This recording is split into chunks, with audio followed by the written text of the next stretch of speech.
Dans certains pays, le nombre de divorces alarme les autorités, c'est le cas au Danemark. Ça te fait peur ou pas l'amour? Quand t'es amoureux, t'es souvent un peu faible, je sais pas, t'as peur d'être trompé. Tu fais ta vie, d'un coup tu rencontres cette personne-là et après t'en deviens complètement dépendant, tu sais. S'il est pas là, t'es pas bien, tu sais, tu te poses des questions. L'amour, c'est le plus beau truc qui existe, mais c'est aussi le pire.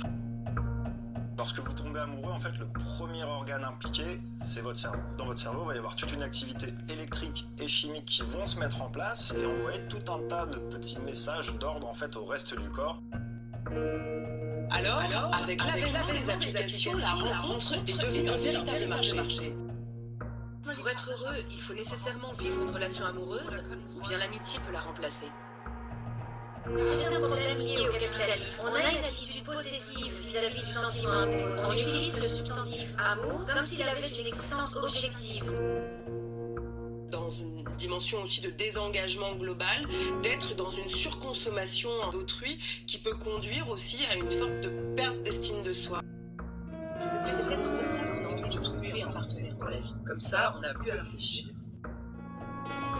D'ailleurs, il est intéressant de noter que même dans la relation amoureuse, lorsque la passion est beaucoup trop forte et parfois qu'on n'a pas le change avec le partenaire, ce circuit de la récompense peut dysfonctionner et nous conduire à un comportement addictif vis-à-vis de l'autre, voire destructeur. Très longtemps, ça a été ma philosophie, c'est qu'il y a une personne parfaite, idéale. C'est une idée profondément bien trop romantique et utopique finalement. On est des personnes complexes et on ne peut pas attendre qu'il y ait une personne qui remplisse tous nos besoins et en même temps les siens.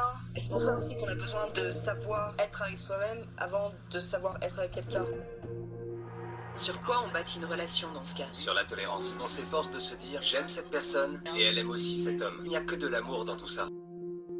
Que devient l'amour quand on partage entre plusieurs personnes? Cela le rend flou, est-ce que c'est simplement plus compliqué? Je me dis que je serais heureuse pour mon copain s'il rencontrait une autre personne. Mais j'aurais envie de le virer de chez moi et de mettre le feu à ses affaires. Votre cerveau est devenu aveugle, il est ivre, quelque part, et on ne voit plus les défauts de l'être qu'on aime. Je pense qu'il faut aimer pour être heureux, mais pas nécessairement au sens romantique du terme. On peut trouver le bonheur auprès de ses amis. Le problème, c'est que notre société n'est pas adaptée à cela. Elle est structurée autour de ce noyau central composé de deux personnes, le couple. Vous ne décidez pas de tomber amoureux. L'amour, ça arrive comme ça, c'est incontrôlable, ça naît dans le cerveau. La société cherche la stabilité. L'amour implique la radicalité. Plus on prend de risques, plus on vit sa passion intensément. Et quand on s'abandonne à ses sentiments, on se heurte aux conventions et aux normes. Mais non, je pense pas que l'amour éternel ça existe, et si ça existe, c'est un peu triste.